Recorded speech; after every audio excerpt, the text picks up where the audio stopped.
வணக்கம். Family support ஸ்பெஷலிஸ்ட்டுக்காக நான் உங்கள் ராஜன் தங்கராஜ் பேசுகிறேன். நிறைய பேர் எனக்கு ஃபோன் பண்ணியிருந்தாங்க. இந்த மாதிரி கால் வலிக்குது, கால் மரத்து போன மாதிரி இருக்கு, ஒரு நம்னஸ் இருக்கு இந்த இடத்துல, இந்த இடம்லாம் அப்படியே நம்னஸ் இருக்குது அப்படின்னு 2-3 பேரை நான் பார்த்தேன். ஃப்ரெண்ட்ஸோட எல்லாம் வீங்கின மாதிரி இருக்கிறது, நடக்கவே முடியல, ஸ்டெப்ஸ் எடுத்து வைக்க முடியல, காலை தூக்கி ஒரு பஸ் ஏறது கூட முடியல, அவ்வளோ கஷ்டப்பட்டாங்க. பார்த்தா எல்லாமே ஒரு 55 to 65 இயர்ஸ்க்குள்ள தான் இருக்கும். ஆனால் ஏன் இப்படி இவ்வளோ கஷ்டப்படுறாங்க அப்படின்னு இருக்கும்போது, சரி நான் என்னோட அனுபவத்தில் உள்ளது சில இதெல்லாம் சொன்னேன், எக்ஸசைஸ்லாம். அதெல்லாம் சொன்ன உடனே ஒரு 4-5 பேருக்கு அது ரொம்ப நல்லா இருந்தது. அப்புறம் இப்போ திருப்பி 2-3 பேர் ஃபோன் பண்ணி கேட்டாங்க. அதனால இந்த வீடியோவை நான் போடுறேன். இதை நல்லா பாருங்க, செஞ்சு பாருங்க. அதே மாதிரி நம்ம என்ன செய்கிறோமோ அதை எனக்கு ஃபீட்பேக் கொடுங்க. புதுசாக பார்க்குறவங்க இதை லைக் பண்ணுங்க, ஷேர் பண்ணுங்க, சப்ஸ்கிரைப் பண்ணுங்க. ஓகேயா? இது என்னன்னா, நம்ம எந்நேரமும் உட்காந்துருக்குறோம். உட்காந்துருக்கும் போது என்னதுன்னா, இந்த இடம் நமக்கு அமுங்குது கீழே. இந்த இடம் கீழே அமுங்கும் போது என்ன ஆகுதுன்னா, காலோட ரத்த ஓட்டத்தை கொஞ்சம் பாதிக்குது. அப்புறம் இந்த கால் அப்படியே வச்சிருக்கிறது, கீழே போற ரத்தம் குறையுது. இதனால நமக்கு அந்த நம்னஸ் வருது, ஒரு வீக்கம் கொடுத்த மாதிரி இருக்குது.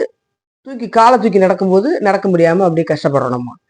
இதுக்கு நான் ஒரு ரெமெடி சொல்றேன். இப்போ ஃபர்ஸ்ட் எடுத்த உடனே டெய்லியுமே நம்ம காலையில எந்திரிச்ச உடனே படுக்கை விட்டு எந்திரிக்காம படுத்த மணிக்கே நான் சொல்ற எக்ஸசைஸ் எல்லாம் பண்ணுங்க.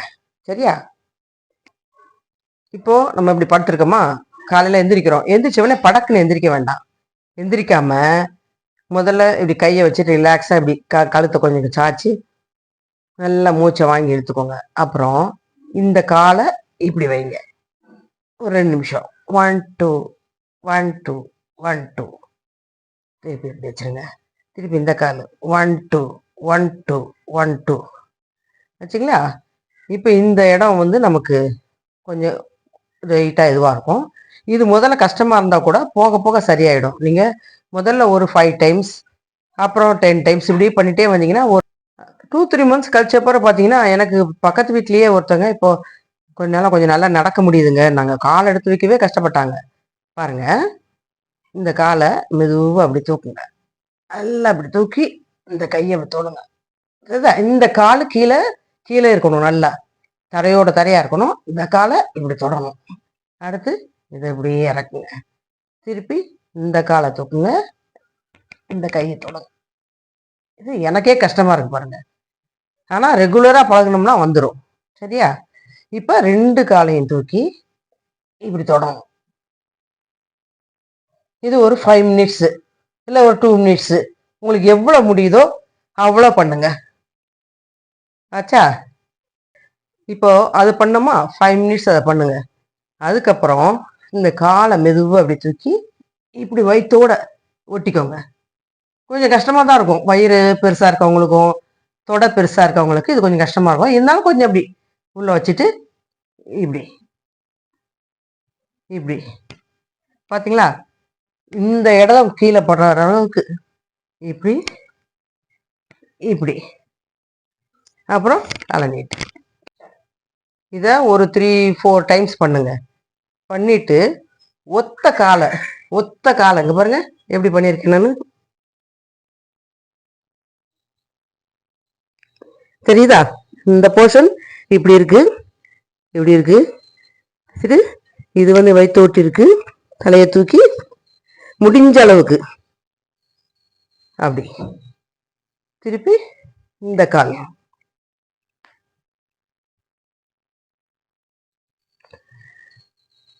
அப்படி, இதை முடிஞ்ச அளவுக்கு பண்ணணும்.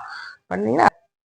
அடுத்து இதை இப்படி காலை வச்சுட்டு 2 காலையும் இப்படி இங்க பாருங்க, சைக்கிள் ஓட்டுற மாதிரியே அந்த பெடலை நம்ம எப்படி மிதிக்கிறோமோ அதே மாதிரியே அந்த அசைவு இருக்கணும். இந்த அசைவு அப்படியே இப்படியே ஒரு ஒரு 10 டைம்ஸ் இப்படி பண்ணுங்க. பண்ணிட்டு அப்படி வச்சிருக்கேன், அவ்வளவுதான். இப்போ இந்த காலை இது வரைக்கும் வச்சு இப்படி, அப்புறம் திருப்பி இது, அப்புறம் திருப்பி இது ஒரு 5 மினிட்ஸ் ஆச்சா?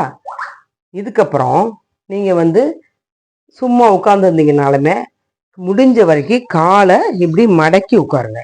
உட்காந்து இப்படியே தடவி கொடுத்துக்கிட்டே உட்காந்துங்க. இப்படியே தடவி கொடுங்க. இந்த முட்டிக்கு ரத்த ஓட்டம் வர மாதிரி இப்படி உட்காந்துருக்கோமா? இப்படி உட்காந்துருக்கும் போது டிவி பார்த்துட்டே இருங்க, இல்லை பேசிட்டு இருங்க யார்கிட்டையும், என்ன வேணா பண்ணுங்க. ஆனா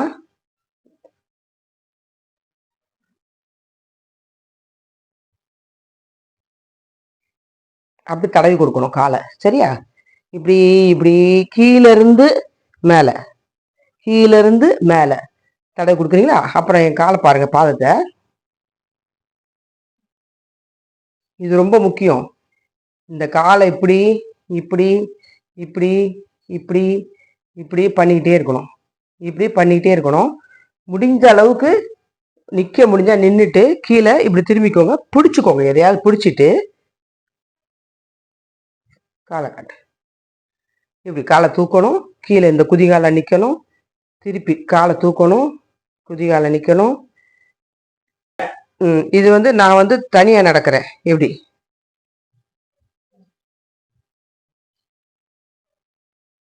இப்படி நீங்க முடியாதவங்க இந்த மாதிரி எதையாவது ஒன்று பிடிச்சிக்கோங்க, பிடிச்சிக்கிட்டு அப்படி பண்ணணும். இப்படி பண்ணுங்க. கொஞ்சம் எப்படி நடங்க, திருப்பி டோல நடங்க. இவ்வளவுதான்.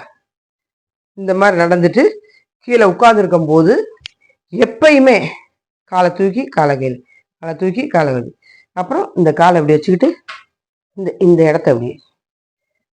இது போக நைட்ல படுக்கிறதுக்கு முன்னாடி கடுகெண்ணெய் நல்லெண்ணெய் ரெண்டையும் கலந்து லேசா வாம சூடு பண்ணிக்கிட்டு கற்பூரத்தை ஒரு 2 வில்ல 3 வில்ல போட்டுக்கோங்க. போட்டுக்கிட்டு நல்லா வச்சுட்டு, கொஞ்சம் கஷ்டமா தான் இருக்கும் வயசான காலத்துல இதெல்லாம் பண்றதுக்கு, இருந்தாலும் பண்ணணும். இப்படி வச்சுட்டு இப்படியே இழுத்து இப்படியே இழுத்து தொட்டு தொட்டு அந்த எண்ணெயை, கடுகெண்ணெய் நல்லெண்ணெய், கொஞ்சம் குவான்டிட்டி அதிகமாக வச்சுக்கலாம், நல்லெண்ணெயை வச்சுக்கிட்டு அதில் கற்பூர வெள்ளையை போட்டு நல்ல சூடு பறக்க, இல்லை தென்னைமரக்கூடிய எண்ணெயை கூட வச்சுக்கலாம். அப்படி இந்த எண்ணெய் தடவுறதெல்லாம் நைட்ல படுக்கிறதுக்கு முன்னாடி டெய்லி தடவிடுங்க. சோம்பேறியே பார்க்காம டெய்லி தடவிடுங்க. தடவிட்டு இது ரிலாக்ஸா உட்காந்துட்டு இதை இது பண்ணுங்க. இந்த மாதிரி பண்றதெல்லாம் பண்ணிட்டு நான் முதல்ல சொல்லி கொடுத்தேன்ல காலையில பண்றதுக்கு, அதை மாதிரி காலை நீட்டி அந்த காலை தூக்கி அப்படி தொடணும். தொட்டேன்னா இந்த பின் உள்ள இது ஆக்சுவலா நம்மளோட 2வது இருதயமே ஹார்ட் இந்த இடத்துல தான் இருக்குதான். இதுக்கு ரத்த ஓட்டம் சரியில்லாம ஆஞ்சியோலாம் பண்ணியிருக்காங்க சில பேர். இந்த பிரச்சனையே வேண்டாம், நல்லா ஃப்ளக்ஸியா இருக்கணுன்றதுக்காக தான் இந்த எக்ஸசைஸ் எல்லாம். இந்த எக்ஸசைஸ் எல்லாம் பண்ணிட்டோம்னா ரத்த ஓட்டம் நல்ல சீர அங்க வரைக்கும் வரும். அது மாதிரி சும்மா இருக்கும் போதுல இந்த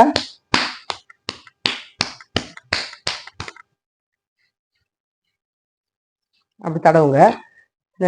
இப்படி தட்டிட்டு நல்லா இப்படி தடவுங்க. இப்படி தடவுனீங்கன்னா விரலுக்கு போற இதெல்லாம் இந்த சுகர் பேஷண்ட்டுக்கெல்லாம் விரல்ல புண்ணெல்லாம் வருதுல, அதெல்லாம் ஆறிடும். ரத்த ஓட்டம் நல்லா சீரா இருக்கும், நல்லாவும் இருக்கும். நம்னஸ் இருக்காது, உங்களுக்கு வலி இருக்காது, மேக்சிமம் வலி குறைஞ்சிரும். நீங்க இருக்க அப்படியே முடிஞ்ச வரைக்கும் ஒரு 10 நிமிஷம் நடக்க ஆரம்பிங்க. அப்புறம் கொஞ்ச நாள் போச்சுன்னா ஒரு அரை மணி நேரம் இப்படி நடக்க ஆரம்பிச்சிட்டிங்கனாக்கும் இந்த இடம்லாம் உங்களுக்கு எந்த வலியும் இல்லாம முட்டியும் நல்ல ஒர்க் அவுட் ஆகிடும். அப்புறம் உங்களுக்கு வலி இருக்காது. நீங்க யார் கையும் எதிர்பார்க்க வேண்டியிருக்காது. மெதுவா நடந்து போகலாம், வரலாம், அப்புறம் நல்லாவே இருக்கலாம், ஆரோக்கியமா இருக்கலாம். சுகருக்குமே இந்த எக்ஸசைஸ் எல்லாம் ரொம்ப நல்லது. ஸோ இது 2 பர்பஸ் ஆகிடும். சரியா? இதை செஞ்சு பாருங்க. செஞ்சு பார்த்துட்டு எனக்கு கமெண்ட் பண்ணுங்க, சப்ஸ்கிரைப் பண்ணுங்க. வணக்கம்.